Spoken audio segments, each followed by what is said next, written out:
Hey guys, so it's me Alexis and welcome to my astrology channel, and today I'll be talking about the opposition. Before I start this video though, I do want to say that this is the second video in my major aspect series. Go ahead and like this video if you guys like what I'm doing, and please comment any questions that you have below. I'll try my best to answer. Each week I think I'm going to do a thing where I do one harmonious aspect and then a disharmonious one the next. So this week I'm covering a disharmonious aspect, so next week I'll probably be covering a harmonious one. The conjunction is technically neutral, but you know, whatever. So yeah, without further ado, let's just get to the opposition. So an opposition is when you have two planets opposing each other. It kind of sounds like the obvious, but I want to explain this. When two planets are opposing each other, you have to realize that on the natal chart, they're on opposite sides. Let's just say that my moon's in the first house and then my sun's in the 7th house. The first and the 7th house are opposing houses, so therefore my sun and moon are opposing. And an opposition is when two planets are in opposing signs. So for example, my sun's in Aries and my moon's in Libra. Aries and Libra are sister signs, so therefore they're opposing. However, I do want to explain that when it comes to aspects, they evaluate the connection between two planets based on their position. It's not always necessarily their signs. So if you see an opposition between one planet and another, and you find that those two signs are not sister signs, then do realize that it's still an opposition, but it's not in the respective signs. So it would make the opposition weaker, but it's still an opposition nonetheless. So yeah, I just want to clear that out. So like I said earlier, you will have two different planets on the opposite sides of a natal chart. So you know how last week I said that a conjunction is like a big unit because you have two planets working together, doing its own thing. It's like double the planet. There's like a doubling of power when it comes to a conjunction. Now imagine this unit like dispersing. Imagine these two planets not working well together. That's an opposition for you.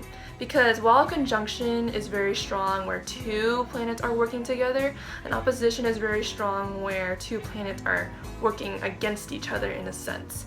Imagine having one planet going in this direction and then the other planet going in that direction. That's what an opposition feels like. A lot of people with an opposition would say that an opposition feels like a seesaw kind of effect because you would express one planet while the other planet is neglected. And due to that, the neglected planet will act up and, you know, express itself negatively. So that's the struggle of having an opposition.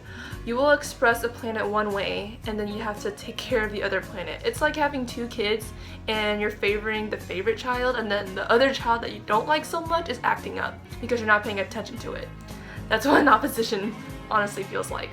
And the key to actually solving an opposition is finding a way to make sure these two planets work together and equally. You need to have balance when it comes to an opposition. So sister signs are very different from each other, but sister signs are not that different because they're like two sides of a coin. They are very different in how they do things, but they're the same on a certain premise. Let's just take the issue of Aries and Libra. Libra is a sign of the other, Aries is the sign of the self.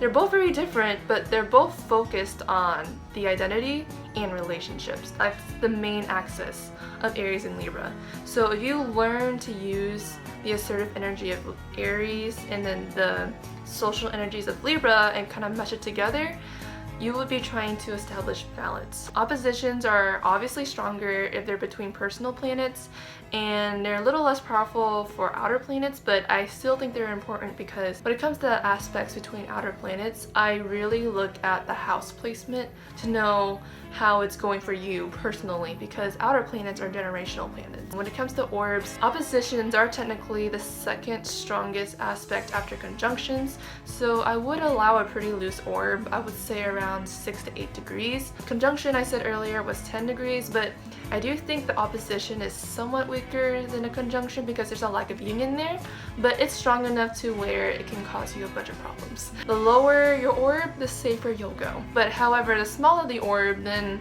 you may be looking at a smaller picture rather than the big picture. I think that's pretty much it on oppositions. Like I said earlier, please comment below if you have any questions or any concerns or any experiences with oppositions, and yeah, I'll read and comment, and yeah. So yeah, that's it. Bye guys, hope you guys enjoy the video.